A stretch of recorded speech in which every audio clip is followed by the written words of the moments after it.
Edtech हो चुका है। Edtech in the sense education के साथ साथ आपको टेक्नोलॉजी को भी लाना पड़ेगा।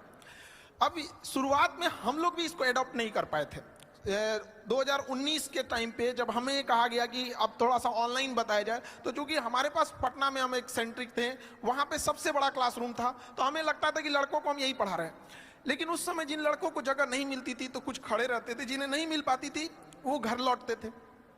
बाद में जब कोरोना आया तो मजबूरी में हमको आना पड़ा यहाँ पर, और कोई रास्ता ही नहीं बचा वहाँ पे। तो हम तो जैसे पहले पढ़ाते थे वैसे अभी भी पढ़ाते हैं, लेकिन पहले क्या था, एक क्लासरूम तक लिमिटेड थे, और अभी क्या है, यूट्यूब के माध्यम से हर जगह कोई भी देख सकता है। तो इससे कई फायदे भी हुए और कई नुकसान भी, मतलब फायदे ज्यादा हैं। अब जो पढ़ने वाला है वो डिस्ट्रैक्शन से कैसे बचता है, इससे ज्यादा फायदा स्टूडेंट्स को है। पहले क्या था, छोटे से क्लासरूम में टीचर्स उतना सिंसियर भी नहीं रहते थे। अरे 100 लड़के बैठे हैं, क्या दिक्कत है, अभी पूरी दुनिया देख रही है।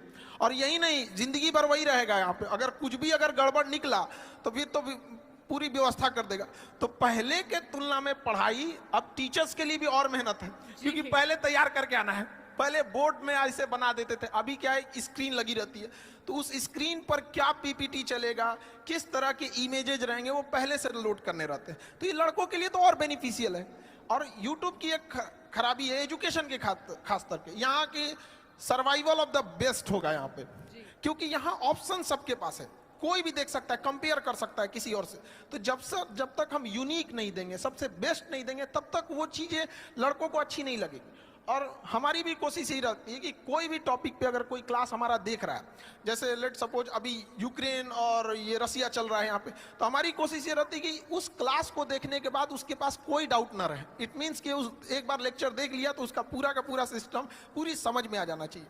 तो यूट्यूब भी एक अच्छा माध्यम है। इसकी एक और सबसे बड़ी खासियत ये है कि सारे लड़कों को शहर में बड़े सेंटर्स पे पैसे की कमी से नहीं बुला के पढ़ाया जा सकता। आज भी गरीबी की वजह से पढ़ाई छूट रही थी।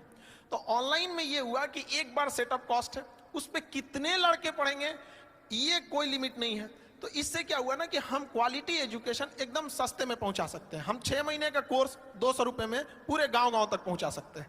और पहले कहा जाता था गवर्नमेंट 100 रुपए देती है तो पब्लिक तक कितना पहुंच पाता है, 15 रुपए की 30 रुपए कितना पहुंच पाता है। लेकिन उतना हम इतना कहते हैं कि हम लोग जितना पढ़ाते हैं उसका 100% गांव के अंतिम छोर तक पहुंचता है। जहां सड़क नहीं पहुंची है वहां भी एजुकेशन एकदम उस क्वालिटी का पहुंच पाता है। ये तो यूट्यूब और ऑनलाइन की फायदा है। आप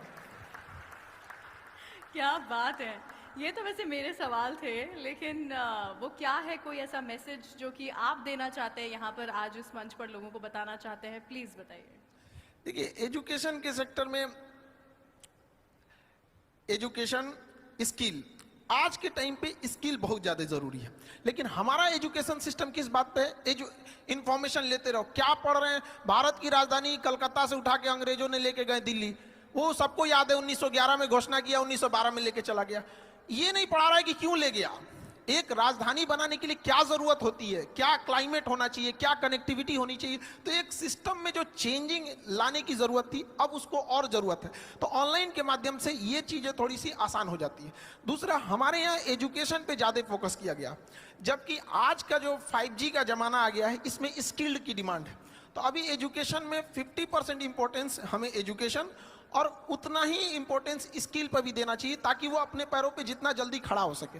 हमें एम्प्लॉय जो करंट एजुकेशन सिस्टम है उसके हिसाब से देखेंगे तो हमें ज्यादा अच्छे एक एम्प्लॉय मिल पाएंगे, बट एक ब्रॉड लेवल पे थिंकिंग वाली डेवलपमेंट करने की अभी भी जरूरत है। एजुकेशन में अब जैसे आजादी के इतने साल हो गए, लेकिन आज भी हम लोग स्ट्रगल कर रहे हैं कि क्यों नहीं हम डेवलप हो पा रहे हैं। तो इसमें अगर देखेंगे तो एक बहुत बड़ा मिसिंग चीज हम लोग छोड़ते हैं, विमेंस को। गर्ल्स एजुकेशन को हम लोग छोड़ रहे हैं, और मेल जो है उन्हें लगता है कि अपने दम पे अकेले ही देश को लेके चले जाएंगे, और आजादी से लेके आज तक वो ट्राई कर रहे हैं।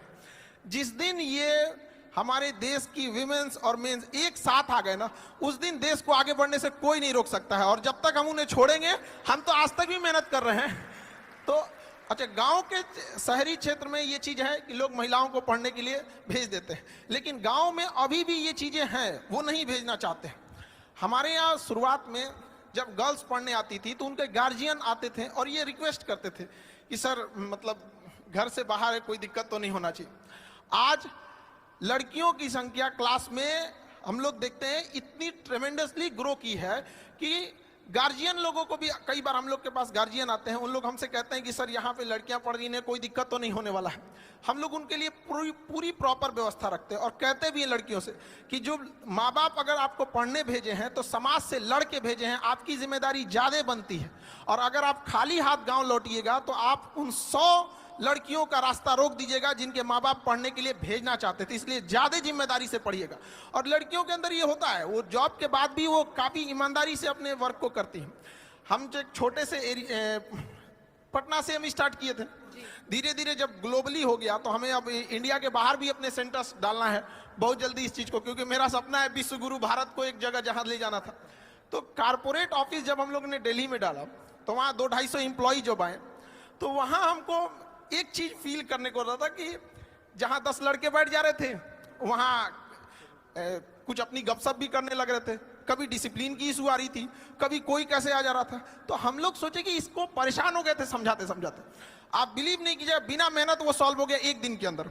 हम लोग ने 15 के बीच में ना एक गर्ल्स को रख दिया। अब उसके बाद से कोई मेहनत नहीं करना, पूरी डिसिप्लिन है हर 10-15 के बीच में। तो ये तो पावर होता है उनके अंदर। तो उनको अपनी पावर पहचानने की जरूरत होती है। कई बार ना वो इतनी फ्रस्ट्रेट कर दिया जाता है उनको ना कि वो जिस लड़ाई को लड़ना चाहती है वो उससे भटक जाती है, क्योंकि उनको ना उनका अपनी शक्ति, उनके अंदर पावर है। जिस तरह से जामवंत की जरूरत थी हनुमान जी को उनकी शक्ति बताने के लिए, उस तरह से महिलाओं को भी अपनी शक्ति पहचानने की जरूरत है।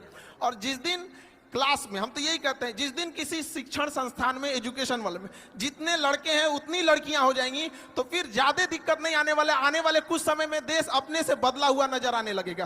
क्योंकि शिक्षा ही एक ऐसा जगह है, एक ऐसा हथियार है जिससे हम हर तरह की कुरीतियों से लड़ सकते हैं। और अगर बहुत सारे ऐसे एग्जाम्पल हमारे समाज में देखने को मिलेंगे जिनके पिताजी पढ़े थे लेकिन बेटा कुछ नहीं कर सका, लेकिन ऐसा एग्जाम्पल आपको ना मिलेगा कि जिसकी माँ पढ़ी हो और बेटा अनपढ़ रह गया हो। ये एक जिम्मेदारी होती है माँ की। हमको अभी भी याद है जब हम लोग पढ़ाई करते थे, मेरा कुछ अभी स्टूडेंट लाइफ में थे तो मेरी मम्मी के पेट में पथरी था। तो वो डॉक्टर कह रहा था कि इसका इलाज करा लीजिए, बहुत रिस्की हो सकता है। लेकिन मेरी मम्मी कही कि नहीं, ये पैसा दे देंगे ना तो मेरा बेटवा पढ़ेगा कैसे।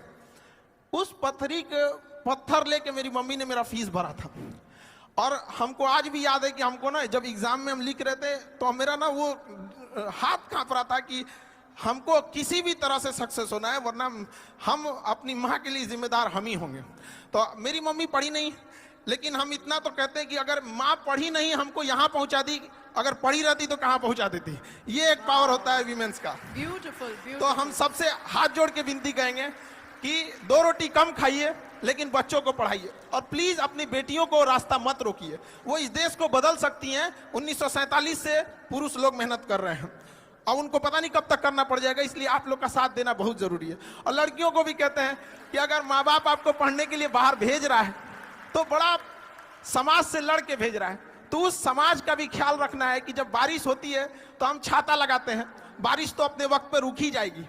तो समाज भले लड़कियों को पढ़ने ना दे लेकिन छाता लगाना है, समाज से लड़ना है। और माँ बाप को यह साबित करना है कि समाज यही ना कहता है कि घर से बाहर जाएगी तो शायद संस्कार भूल जाए।